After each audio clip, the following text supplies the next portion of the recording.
Family சீரியல்ல அடுத்து வர எபிசோட்ல என்ன மாதிரியான ட்விஸ்ட் எல்லாம் இருக்க போகுதுங்கிறத இந்த வீடியோல பார்க்கலாம். இப்போ பார்த்தீங்கன்னா சேவலனும் சரி பாண்டியனும் சரி எப்படிப்பட்டவங்க அந்த ஜெயந்தியோட குடும்பம்னு சொல்லி விசாரிக்கிறாங்க. விசாரிச்ச வரைக்கும் ஜெயந்தியோட குடும்பம் ரொம்பவே அரகண்டான குடும்பம்ன்ற மாதிரி தான் எல்லாருமே சொல்றாங்க. இது நினைச்சு பாண்டியனும் ஒரு பக்கமும் சோழன் ஒரு பக்கமும் ரொம்பவே வருத்தத்துல இருக்காங்க.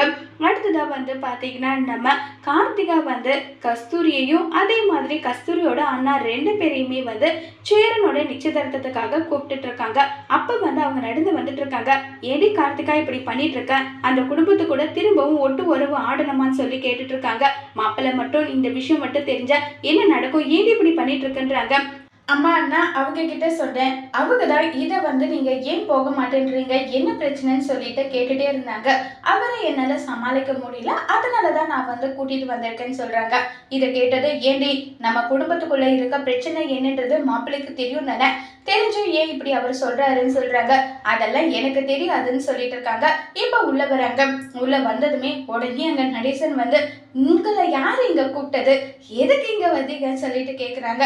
உடனே கஸ்தூரி, பாத்தியா, நான் இதுக்காக தான் இந்த வீட்டுக்கெல்லாம் வரக்கூடாதுன்னு நான் சொன்னேன். என் பேச்சை யாராவது கேட்டீங்களா, இவங்க கிட்ட எல்லாம் பேச்சு வாங்கணும்னு நமக்கு என்ன தலையெழுத்தான்னு சொல்லிட்டு எல்லாம் கேட்டுட்டு இருக்காங்க. இதை கேட்ட உடனே நிலா அங்க வராங்க, சேரன் அங்க வராங்க. வாங்க வாங்க உள்ள வாங்கன்னு சொல்லிட்டு கூப்பிடுறாங்க. ஆமா, இவங்க நிச்சயதார்த்தத்துக்கு வராங்களா, அப்படின்னா நிச்சயதார்த்தம் வேலைங்கன மாதிரிதான் சொல்லிட்டு எல்லாம் பேசிக்கிட்டு இருக்காங்க. இங்க பாருப்பா, நீ கூப்பிட்டுன்ற ஒரே ஒரு காரணத்துக்காக தான் நான் இங்க வந்திருக்கோம். ஆமா, நிச்சயதார்த்தம் இன்னைக்கு காலையில தான் நீங்க சொல்லுவீங்களான்னு சொல்லி கேக்குறாங்க. உடனே நிலா அங்க இருக்காங்க. நிலா எங்களுக்கே இந்த விஷயம் தெரியாது, பொண்ணு வீட்டுக்காரங்க தான் எல்லா ஏற்பாடுமே பண்ணியிருக்காங்க. நிச்சயதார்த்தம் இன்னைக்கு சாயந்தரம் அவங்க சொன்னாங்க, நாங்க ஓகேன்னு சொல்லிட்டு அதை அக்செப்ட் பண்ணிக்கிட்டோம்னு சொல்றாங்க. சரி, என்னென்ன பொண்ணுக்கு எடுத்திருக்கீங்க, புடவையெல்லாம் எடுத்துட்டீங்களான்னு சொல்லி கேக்குறாங்க. என்னது புடவையன்றாங்க, இது என்னடா கூட்டா இருக்கு, நிச்சயதார்த்தம் பண்றதுன்னா நம்ம எடுத்துட்டு போற புடவையை தான் எடுத்துட்டு போயிட்டு பொண்ணுக்கு கட்டி நிச்சயதார்த்த ஏற்பாடு பண்ணுவாங்க, ஏன் இந்த விஷயம் கூட உனக்கு தெரியாதான்னு சொல்லிட்டு கேக்குறாங்க. இல்ல தெரியாது, நான் சும்மா பழம் பூ இந்த மாதிரி ஸ்வீட் வாங்கிட்டு வர்றதுன்னு தான் நினைச்சிட்டு இருந்தேன். சரி சரி, இப்ப கூட போயிட்டு புடவை எடுக்கலாம், இது சரி பண்ற நேரமா தெரியலையே, இப்ப போயிட்டு புடவை எடுத்துட்டு அதுக்கு பிளவுஸ் தைச்சு நம்ம ரெடி ஆகிறதுக்கு தான் நேரம் கரெக்டா இருக்கும், இப்ப அதை பண்ண முடியாதுன்றாங்க. என்னடா இது குடும்பத்துல இல்லாத வழக்கமா இருக்கு. சரி சரி, நீ இவ்வளவு தூரம் கூப்பிட்ட, அதனால நான் நிச்சயதார்த்தத்துக்கு வரேங்க, அதை சொல்லிட்டு போலன்னா நாங்க கிளம்புறோம்னு சொல்லிட்டு சொல்றாங்க. இதை கேட்ட உடனே ரொம்பவே சந்தோஷப்படுறாங்க. நான் நினைச்சு கூட பார்க்கலன்னு, இவங்க நீங்க சொன்னீங்கன்ற காரணத்துக்காக வருவாங்க நான் நினைச்சு கூட பார்க்கலன்னு சொல்லிட்டு இருக்காங்க. உடனே அதுக்கு பல்லவன் சொல்றாங்க, அண்ணி இங்க இருக்கிறது யாரு, கார்த்திகா தானே, கார்த்திகா தான் ஏதாவது ஒண்ணு பேசி கன்வின்ஸ் பண்ணி கூட்டிட்டு வந்திருப்பாங்க. சரிடா, நிச்சயதார்த்தத்துக்கு ரெடி ஆகணும்ல, எல்லாரும் ரெடி ஆகலாமான்னு சொல்லிட்டு இப்ப எல்லாரும் ரெடி பண்ணிட்டு இருக்காங்க. அப்ப நம்ம பல்லவன் இப்ப நம்ம சேரனுக்காக அழகா ட்ரெஸ் எல்லாம் பண்ணி ரொம்பவே சூப்பரா எல்லாம் ரெடி பண்ணிட்டு இருக்காங்க.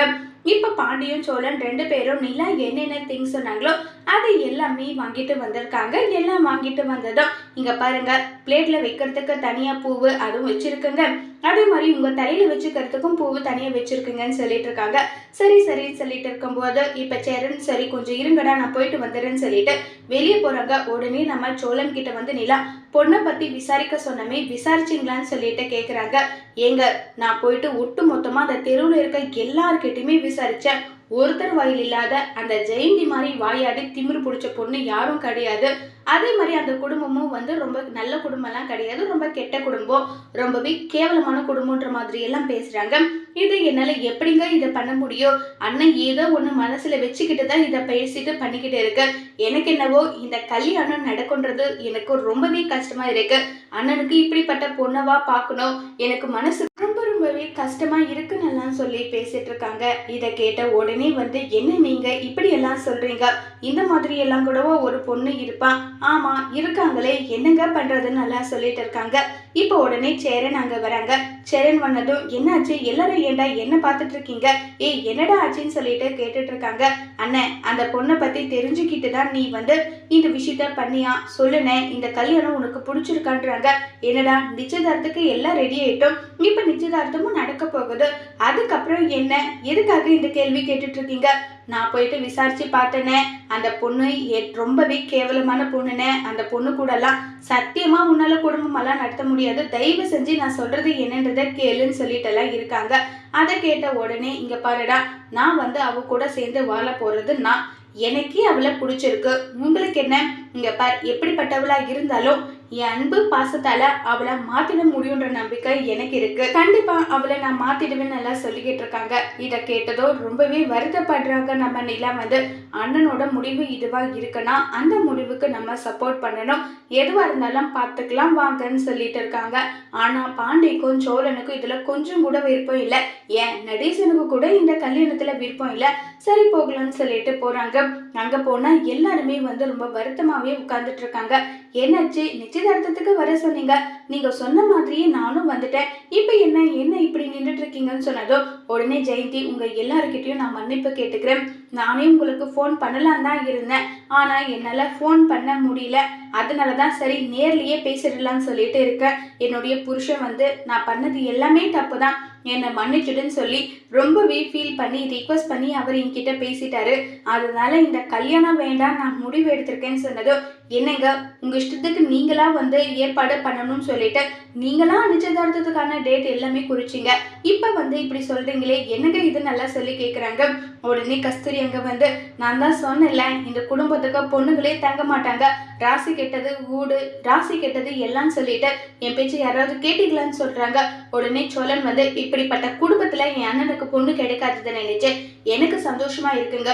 உங்களுக்கு 100 கும்பிடு. உன் புருஷன் கூட நீங்க சந்தோஷமா வாழுங்க. தயவு செஞ்சு இனி யாரோட வாழ்க்கையும் கெடுக்கிறேன்னு சொல்லிட்டு வந்துடாதீங்க. அண்ணே வாண்ண போலன்னு சொல்லிட்டு கூட்டிட்டு வராங்க. உடனே சேரன் வந்து, இல்லடா இந்த ராசியாலதான் இப்படி எல்லாம் நடக்குதோன்னு எனக்கு தோணுதுடான்னு சொல்லிட்டு சேரன் ஒரு பக்கம் ஃபீல் பண்ண. அப்ப எல்லாரும் மாறி மாறி சமாதானப்படுத்திட்டு இருக்காங்க. அப்ப கஸ்தூரி வந்து, இங்க பாரு சேரா, உன் வாழ்க்கை நல்லா இருக்கணும்னா தயவு செஞ்சு அந்த வீட்டை விட்டு நீங்க போனீங்கன்னா கண்டிப்பா நீங்க சந்தோஷமா இருப்பீங்க. அந்த வீடோட ராசி தாண்டா இது. எதுவுமே நடக்காம உனக்கு தடைப்பட்டு போறதுக்கு தயவு செஞ்சு நான் சொல்றதை செய்யுன்னு சொல்றாங்க.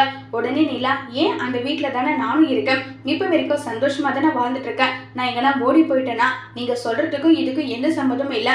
முதலே சேரனோட மனசு ரொம்பவே வருத்தத்துல காயப்பட்டு இருக்காரு. அப்படிப்பட்ட நேரத்துல எதுக்காக நீங்க இப்படி எல்லாம் பேசி அவங்க மனசை கஷ்டப்படுத்துறீங்க? வேண்டாம் ப்ளீஸ் விட்டுடுங்கன்னு சொல்லிட்டு நிலா ஒரு பக்கம் பேசிட்டு இருக்காங்க.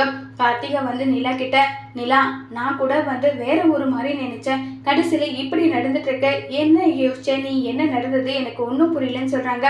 இல்லை நான் யோசிச்சது என்ன தெரியுமா, அந்த இந்திக்கார பொண்ணு ஒன்று இருக்குல்ல, அந்த பொண்ணுக்கும் சேரன் அண்ணனுக்கும் கல்யாணம் பண்ணி வச்சா அவங்க லைஃப் நல்லா இருக்குன்ற மாதிரி நான் யோசிச்சேன்னு சொல்லிட்டு இருக்காங்க. இல்லையே, இந்த ஐடியா கூட ரொம்ப நல்லா இருக்கே.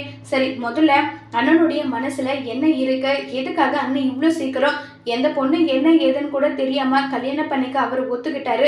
இந்த எல்லா விஷயத்தையும் முதல்ல நான் கண்டுபிடிக்கிறேன், அதுக்கப்புறம் என்ன முடிவுனாலும் நான் எடுத்துக்கிறேன்னு சொல்லிட்டு எல்லாம் பேசிட்டு இருக்காங்க. இப்ப சேரன் ஒரு பக்கம் பாண்டியனுக்காக இந்த கல்யாணத்தை பண்ணலாம் நம்ம முடிவு பண்ணோம், கடைசியில இந்த கல்யாணமும் நடக்கலையேன்னு சொல்லி ரொம்பவே வருத்தத்துல இருக்காங்க. இப்ப நம்ம சேரன் என்ன செய்ய போறாங்க, சேரனுடைய முடிவு என்னவா இருக்க போகுது, இந்த சேரனுடைய முடிவை வந்து நிலா எப்படி எடுத்துக்க போறாங்க, நிலா நல்ல பொண்ணா பார்த்து சேரனுக்கு கல்யாண ஏற்பாடு பண்ணுவாங்களா இல்லைங்கிறத வரப்போற எபிசோட்ல வெயிட் பண்ணி பார்க்கலாம். தேங்க்யூ.